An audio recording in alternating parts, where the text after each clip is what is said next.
Assalamualaikum warahmatullahi wabarakatuh. Okey, semua sihat ya hari ni? Okey, anak-anak pelajar, hari ni cikgu tak buat Google Meet. Okey, kerana cikgu fahamlah ada yang mungkin habis data dan sebagainya. Okey, jadi cikgu rakamkan video ini mungkin dengan mendukung suara cikgu untuk kamu belajar. Okey, untuk penerangan kamu lah supaya lebih mudah kamu belajar. Okey, so jadi untuk hari ini kita akan terus masuk kepada bab 1. Okey, kelas yang lepas cikgu dah terangkan secara umum okey apa yang akan kita belajar untuk tahun ni daripada bab 1 sampai bab 12. Jadi hari ini kita terus masuk kepada bab 1 yang mana kita akan bincangkan tentang langkah keselamatan dalam makmal.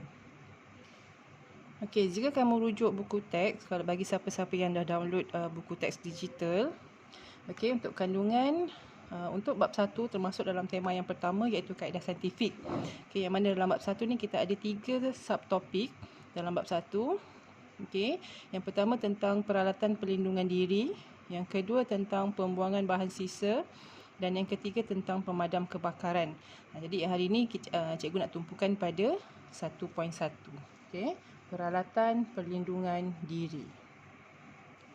Okey, untuk topik yang pertama ini, okey, dalam bab 1.1 ini, okey, ada beberapa kata kunci yang penting. Okey, yang pertama topeng muka, sarung tangan, kebok wasap, bahan sisa biologi, keracunan merkuri serta jenis-jenis pemadam kebakaran.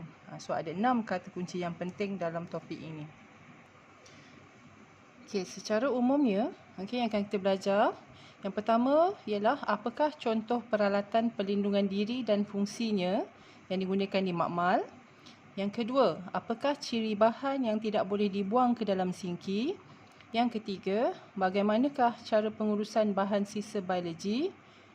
Yang keempat, apakah cara kita menguruskan kemalangan di dalam makmal. Dan yang terakhir, berapakah jenis pemadam kebakaran. Jadi inilah yang akan kita belajar. Okey pelajar, apabila kita masuk ke dalam makmal, okey, di antara yang pertama sekali yang kita kena tahu iaitu tentang peralatan perlindungan diri dan fungsinya. Okey, kita tengok dulu apakah yang dikatakan dengan peralatan perlindungan diri. Okey, peralatan perlindungan diri merujuk kepada kelengkapan yang diperlukan untuk memberikan perlindungan kepada pemakainya daripada bahaya. So yang ini sebagai protection yang pertama sebelum ataupun ketika kita mula masuk ke dalam makmal. Okey, untuk perlindungan diri, okey, pada seorang pelajar ataupun individu yang masuk ke dalam makmal, okey, ada 5 alat perlindungan diri ataupun 5 peralatan perlindungan diri yang utama. Yang pertama, kita ada goggle, topeng muka, sarung tangan, baju makmal dan juga kasut bertutup ataupun kasut keselamatan. Okey, kita pergi pada yang pertama iaitu goggle. Okey, dipakai pada bahagian muka. Okey, untuk menutupi bahagian mata. Okey, fungsi goggle untuk melindungi mata daripada terkena bahan kimia berbahaya seperti asid, bromin, amonia dan logam reaktif. Okay, kadang-kadang bila kita buat eksperimen yang akan menyebarkan ataupun yang akan menyebabkan terhasilnya mungkin gas, okey. Jadi ada kebarangkalian mata kita terdedah kepada bahaya. Jadi dengan memakai goggle dapat melindungi mata daripada terkena bahan kimia yang berbahaya. Okay, yang kedua adalah topeng muka. Topeng muka pula macam yang kita pakai sekarang ni dalam musim COVID ni juga merupakan jenis topeng muka. Fungsi topeng muka, okey, untuk melindungi hidung dan mulut daripada terhidu bahan kimia yang sengit dan mudah meruap serta debu. Jadi dia akan melindungi bahagian pernafasan individu. Okay, yang ketiga, sarung tangan. Okay, sarung tangan ini diperbuat daripada getah. Okay, jadi dia dapat melindungi tangan daripada bahan kimia yang berbahaya. Jadi sekiranya berlaku kemalangan yang tidak diingini, okay, sarung tangan ini dapat melindungi kulit tangan kita daripada terkena bahan kimia. Okey, yang keempat adalah baju makmal. Okey, atau dalam bahasa Inggerisnya lab coat. Okey, baju makmal terdiri daripada lapisan keselamatan dan mudah untuk dibuka sekiranya berlaku kecemasan. Okey, baju makmal penting untuk melindungi kerosakan pada pakaian. Dan material untuk bahan yang digunakan untuk baju makmal ni memang terdiri daripada bahan yang dapat melindungi anggota tubuh badan sekiranya berlaku kemalangan. Dan untuk baju makmal ni lebih tebal daripada kain pakaian yang biasa. Okey, dan yang terakhir, kasut bertutup ataupun kasut keselamatan. Yang ini sangat penting pelajar, dan untuk sebagai seorang pelajar tidak ada masalah lah kerana kamu memakai kasut sekolah yang bertutup penuh. Okey, jadi kasut yang bertutup perlu dipakai ketika berada dalam makmal, yang mana ia berfungsi untuk melindungi kaki daripada tumpahan bahan kimia dan serpihan kaca. Seterusnya, kita teruskan dengan peralatan pelindungan di dalam makmal, yang disediakan di dalam makmal. Contohnya penyiram kecemasan, pembilas mata, kebuk wasap dan kabinet aliran laminar.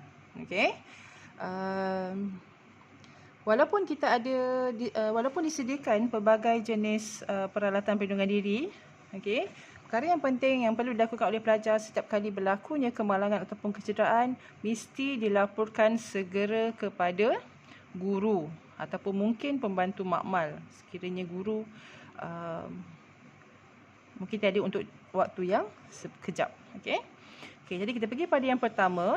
Ini adalah contoh kabinet aliran laminar. Ini contoh kabinetnya.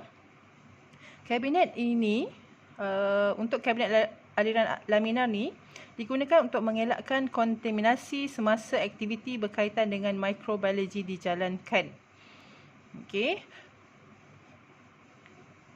Untuk jenis aktiviti berkaitan dengan mikrobiologi, dia melibatkan mikroorganisma yang tidak dapat dilihat dengan mata. Jadi kabinet ini mampu untuk mengelakkan kontaminasi iaitu jangkitan ataupun penyebaran bakteria ataupun mikroorganisma ini daripada terkena kepada individu yang melakukan eksperimen ataupun menjalankan kajian tentang mikrobiologi. Yang kedua, kebuk wasap. Ini adalah contoh kebuk wasap yang mana di sini ada bahagian yang boleh ditutup lah, ditarik ke atas ataupun ke bawah. Kebuk wasap digunakan untuk menjalankan eksperimen yang menggunakan bahan yang mudah meruap. Meruap ni maksudnya dia menghasilkan gas dan cepat tersebar ke udara. Kemudian mudah terbakar, beracun, mengakis dan juga berbau. Jadi sekiranya kita lakukan eksperimen, kita boleh turunkan sedikit bahagian penutup di dalam kebuk wasap ni. Jadi bahagian tangan individu sahajalah yang melakukan eksperimen itu sahaja yang berada di dalam bahagian ini.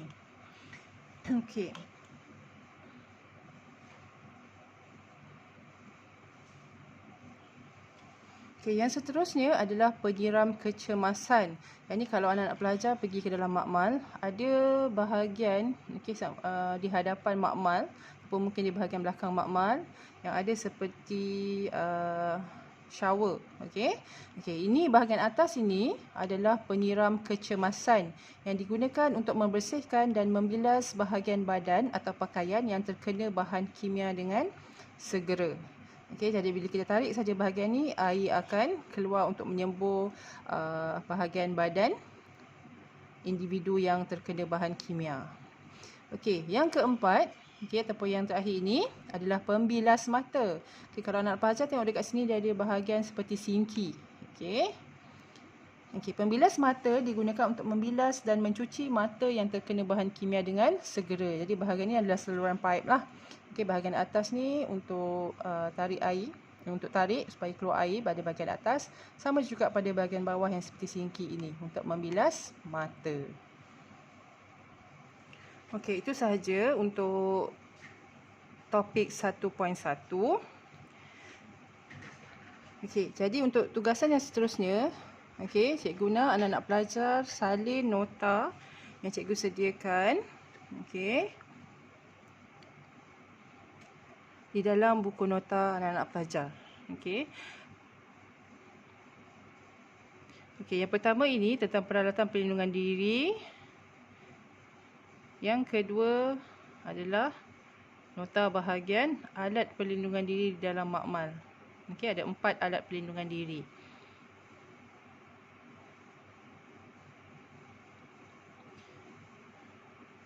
Okey, jadi lepas ni cikgu akan masukkan dalam Telegram bahan yang kamu kena salin. Jadi itu saja untuk hari ini kelas.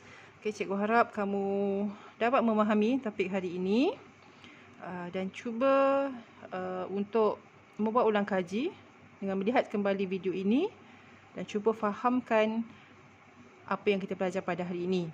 Jadi sekiranya ada soalan yang kamu tak faham, kamu boleh hubungi cikgu melalui PM secara personal message kepada cikgu di Telegram.